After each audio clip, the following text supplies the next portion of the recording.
Lapas kelas 2A Bukit Tinggi diduga mengalami keracunan setelah mengonsumsi miras oplosan. Satu warga binaan meninggal meski sempat mendapatkan perawatan intensif di Rumah Sakit Umum Daerah. Kanwil Ditjen Pas Sumbar membentuk tim investigasi khusus untuk mengungkap penyebab para warga binaan ini mengalami keracunan. Dari investigasi awal, korban mengalami keracunan karena mengoplos miras menggunakan cairan pembuat parfum. Sementara itu, pasca kejadian, 22 warga binaan lain harus dirawat di rumah sakit karena mengalami mual dan muntah. Dari sisa pembuatan parfum tersebut, sekitar 200 ml diambil oleh salah seorang tamping tanpa seizin petugas, di mana diminta oleh temannya itu untuk membersihkan tato. Akan tetapi disalahgunakan di sini. Tidak untuk membersihkan tato, tetapi sisa alkohol yang 70% itu untuk bahan parfum dicampur dengan minuman saset. Insiden keracunan massal di dalam lapas kelas 2A Bukit Tinggi ini terjadi hari Selasa. Polresta Bukit Tinggi masih melakukan penyelidikan termasuk melakukan olah TKP dan menyita sejumlah barang bukti dari tempat kejadian.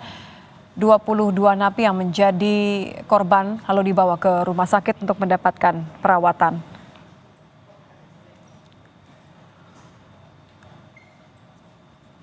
Yang sudah melakukan langkah-langkah awal ya, kita sudah cek lokasi TKP, kemudian kita sudah kumpulkan keterangan alat-alat yang berhubungan dengan kejadian ini, dan sampai saat ini kami masih melakukan pendalaman, masih pemeriksaan. Lebih lengkap terkait dengan keracunan massal yang menimpa 22 napi di Lapas Kelas 2A Bukit Tinggi, Padang, Sumatera Barat, kita akan bergabung dengan Kasat Reskrim Polres Bukit Tinggi AKP Idris Bakara. Selamat malam Pak Idris. Selamat malam, Mbak. Pak, saya boleh dikonfirmasi berarti berapa jumlah korban yang meninggal dunia dan bagaimana dengan kondisi mereka yang masih dirawat di rumah sakit?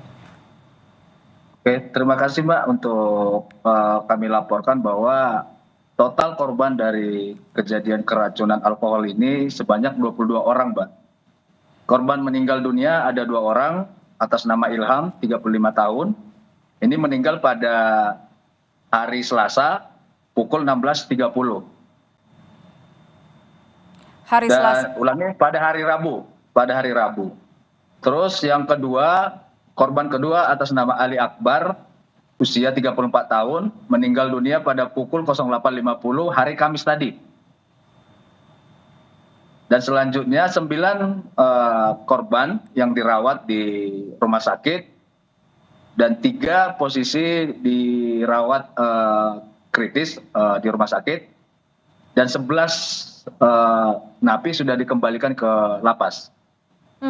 Kalau dari hasil penyelidikan sejauh ini Pak, sebenarnya apa? Bagaimana kronologi kejadiannya dan apa yang sebenarnya mereka campurkan sampai ada keracunan massal seperti itu?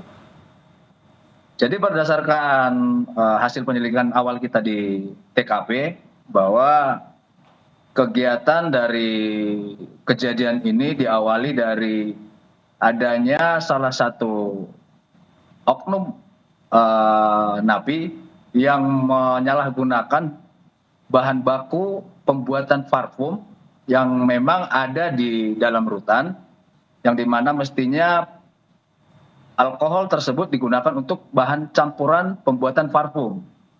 Namun disalahgunakan oleh oknum narapidana yang dimana diubah menjadi minuman secara dioplos menggunakan campuran seperti minuman saset, menggunakan air putih dan es batu. Jadi menggunakan bahan atau cairan yang sebenarnya digunakan untuk parfum ya Pak ya. Ini karena memang ada kegiatan yang melibatkan warga binaan sehingga ada zat untuk membuat parfum itu, atau bagaimana Pak? Kenapa bisa sampai ada di dalam lapas? Pada saat kita turun ke TKP, memang di sana ada kegiatan kerajinan tangan atau kerajinan yang dilakukan oleh napi untuk pembuatan parfum. Ada juga beberapa kegiatan pembuatan sabun dan lain-lain, Mbak. Oke, Jadi memang ada bahan baku yang berupa alkohol dengan persen 70% kadar alkoholnya, Mbak. jadi maksudnya ada warga binaan yang mengambil tanpa sepengetahuan petugas lapas begitu ya? Untuk arah ke sana kita masih melakukan pemeriksaan terhadap beberapa pegawai lapas, Mbak. Ada berapa Pak petugas lapas yang diperiksa? Untuk saat ini kita sudah memeriksa 3 pegawai lapas dan 3 narapidana yang mengetahui kejadian tersebut, Mbak.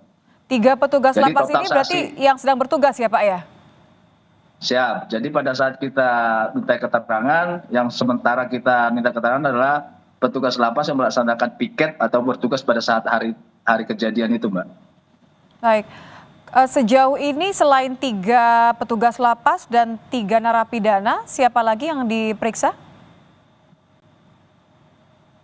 Untuk sampai malam ini kita masih melakukan pemeriksaan. Mungkin untuk jadwal selanjutnya beberapa piket lain ataupun napi lain yang mungkin mengetahui kejadian, Mbak. Jadi nanti berdasarkan pengembangan pemeriksaan yang hari ini akan kita tindak lanjuti untuk pemeriksaan besok hari, Mbak.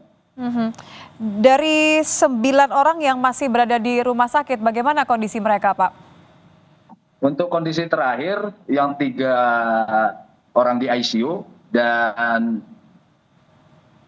8 orang masih dirawat intensif, Mbak. Mhm. Kondisi yang 3 orang yang masih dirawat di ICU. Oke, mohon dikonfirmasi apakah betul bahwa diagnosa 2 korban yang meninggal ini karena mengalami gagal ginjal?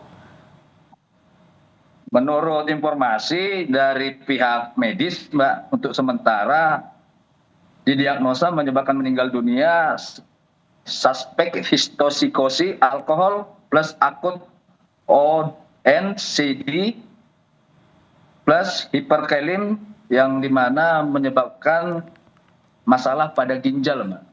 Itu keterangan awal dari pihak medis, Mbak. Apa yang Tapi dikeluhkan nanti oleh akan para Maaf saya potong. Apa yang Ya. dikeluhkan para napi, Pak? Tadi kan Anda mengatakan bahwa ketika kejadiannya ini, insidennya ini terjadi hari Selasa, kemudian Rabu mereka mulai mengeluhkan dan akhirnya dibawa ke rumah sakit. Ketika mengeluhkan itu apa saja sebenarnya yang mereka keluhkan?